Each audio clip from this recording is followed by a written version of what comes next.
అసలు సమస్య కథానిక. ఈ కథ 1985 ప్రాంతంలో ఒక వారపత్రికలో ప్రచురించబడింది. కలం, గళం, విభాష్యం రాజేశ్వరరావు. అసలు సమస్య కథానిక వినండి. వీధి గది కిటికీ తలుపులు తెరిచాను. ఉదయం 8 గంటలకే ఎండ కరకరలాడిపోతోంది. మా వీధి గదికి అవతల వైపున రేషన్ షాప్ ఉంది. రేషన్ తీసుకునేందుకు అప్పుడే చాలామంది కొట్టు అరుగు మీదకు చేరారు. 8:30 దాటితే గాని షాపు యజమాని తలుపులు తెరవడు, రేషన్ ఇవ్వడు.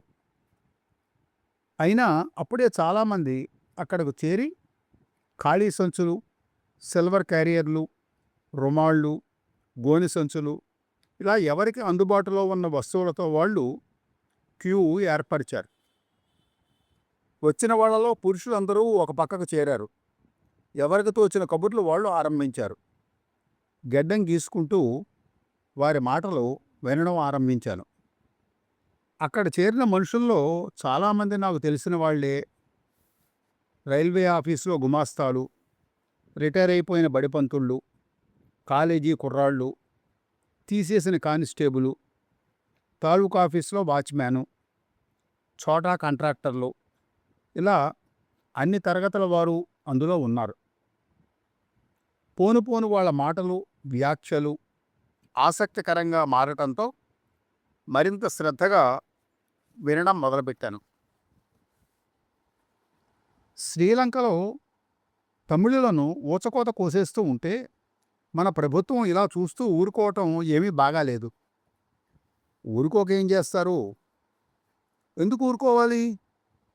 అది వారి అంతరంగ సమస్య కాబట్టి.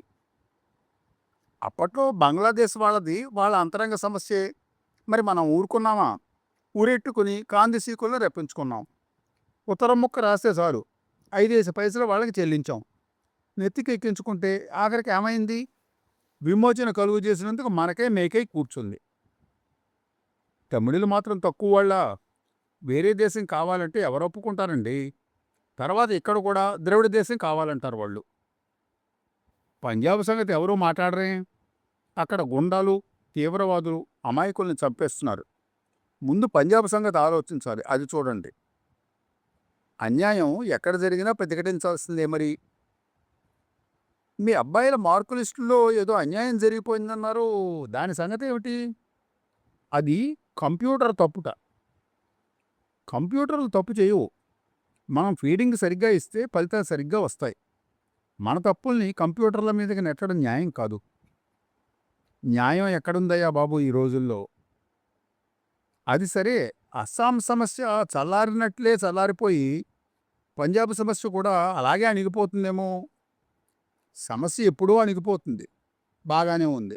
కానీ ఈలోగా చచ్చిపోయే జనం సంగతి ఏమిటి? అమాయకులు అలా బలి కావాల్సిందేనా? హైదరాబాద్ అల్లర్ల సంగతి ఎవరూ మాట్లాడరే. అవును, అది నిజమే. ఏది నిజం? అదే, హైదరాబాదులో సమస్య ఘోరంగా ఉంటే పంజాబు, అస్సాంలో మనకేలా? ముందు ఈ మత కలహాలకు పరిష్కార మార్గం వెతకాలి.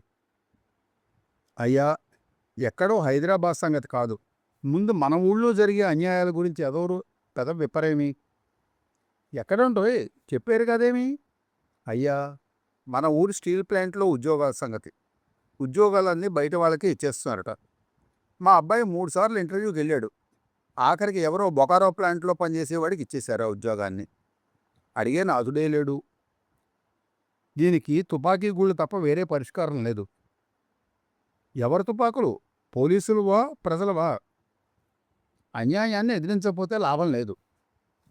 అరాచకత్వం ఎక్కడ ఉన్నా ఖండించవలసిందే. అధర్మం ఎక్కడ జరిగినా నిరసన తెలియజేయాలి. లేకపోతే ఈ దేశం బాగుపడదాం. రకరకాల వ్యాఖ్యానాలతో, పలు రకాల హెచ్చరికలతో, అనేక రకాల వేడివేడి పదజాలంతో వాడిగా సాగిపోతోంది వాళ్ళ సంభాషణ. అంతలోనే షాపు యజమాని వచ్చాడు. జేబులోంచి గుత్తి తీసి తలుపులు తెరిచాడు. వ్యాఖ్యానాలు ఆగిపోయాయి. అందరూ క్యూలో సర్దుకున్నారు బిలబిల్లాడుతూ. ధర్మదేవతను తీసుకొచ్చి ఊరేసినట్లు పూచే పెద్ద కాటాను తీసుకొచ్చి బయట వరండాలో దూలానికి తాడుతో వేలాడదీశాడు షాపులో పనిచేసే కుర్రాడు. తర్వాత లోపల నుంచి పంచదార మూటను బయటకు తరలించి మూత విప్పి గోనె సంచి వెనక్కి నొక్కి మడిచిపెట్టి సిద్ధం చేసుకున్నాడు. ఓ టేబుల్ కుర్చీ తెచ్చి యజమాని కోసం బయట వేశాడు. కార్డు తీసుకుని అందులో సంతకం చేసి తర్వాత తన బిల్లు బుక్కులో రాసి బిల్లులు కట్ చేయటం ఆరంభించాడు షాపు యజమాని. అంతా యాంత్రికంగా జరుగుతోంది. పంచదార పంపిణీ ఆరంభమైంది. మళ్ళీ ఆ గుండె తీసావా నాయనా? దానితో చూస్తే 100 గ్రాములు తక్కువ వస్తోందయ్యా. ఆ కన్నాలున్న గుండెతో తోసకయ్యా బాబు. ఈసారి కాస్త స్వరం పెంచి అన్నారు ఓ రిటైర్డ్ టీచరు. నిజమే, క్రితంసారి మళ్ళీ బజార్లో చూపిస్తే 2 కేజీలకు 200 గ్రాములు తక్కువ ఉంది. కాలేజీ కుర్రాడు అందుకున్నాడు. నిన్నేనయ్యా, వద్దంటూ ఉంటే మళ్ళీ ఆ గుండె వేస్తామే? ఓ గుమాస్తా వాడి మీద విరుచుకుపడ్డాడు. ఆ పనివాడు షాపు యజమాని వంక చూశాడు. యజమాని మాత్రం నిమ్మకు నీరెత్తినట్టు ఉన్నాడు. తన పని తాను చేసుకుంటున్నాడు. ఈ మాటలేవి తన చెవిలో పడనట్లు ఊరుకున్నాడు. టీచరు అతడి దగ్గరగా వెళ్ళి, మీరే ఏం మాట్లాడరే? ఆ గుండు 900 గ్రాములే, కేజీ కాదు అన్నాడు ఆవేశంగా. షాపు యజమాని తాపీగా తల ఎత్తాడు. నిదానంగా అందరి వంక చూశాడు. ఆ గుండుతోటే తోస్తాం. కావాలంటే తీసుకెళ్ళండి, లేదా వెళ్ళి రిపోర్ట్ చేసుకోండి, మీ ఇష్టం. ఇంతకీ పంచదార కావాలా అక్కర్లేదా అన్నాడు అతి నిర్లక్ష్యంగా.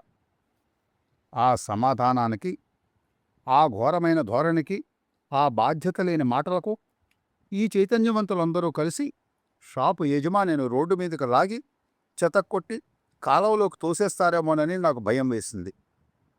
పెద్ద యుద్ధకాండ జరిగిపోతుందనుకున్నాను. ఆ పొగరమోత సమాధానంతో ఒళ్ళు మండిపోయి కాటాగుళ్ళు అవతలకు విసేరిస్తారేమోనని అనుకున్నాను.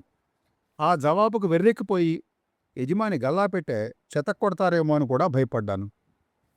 కానీ ఆశ్చర్యం, ఏమీ కాలేదు. అతనికి సమాధానం ఎవరూ గట్టిగా మాట్లాడలేదు. గొణుక్కుంటూ పంచదార తీసుకుని ఒకరి వెనుక మరొకరు వెళ్ళిపోయారు. శ్రీలంకలో అల్లర్లకు, పంజాబులో మరణ హోమానికి, అస్సాంలో విజాతీయ సమస్యకు, హైదరాబాదులో మత కల్లాలకు, స్టీల్ ప్లాంట్లో ఉద్యోగ సమస్యలకు స్పందించిపోయే ఈ వ్యక్తులు తమ స్వంతానికి జరుగుతున్న అన్యాయానికి ఎందుకు స్పందించటం లేదు? ఎందుకని? నేను విస్తుపోయి చూస్తూ నిలబడిపోయాను కిటికీ దగ్గరే.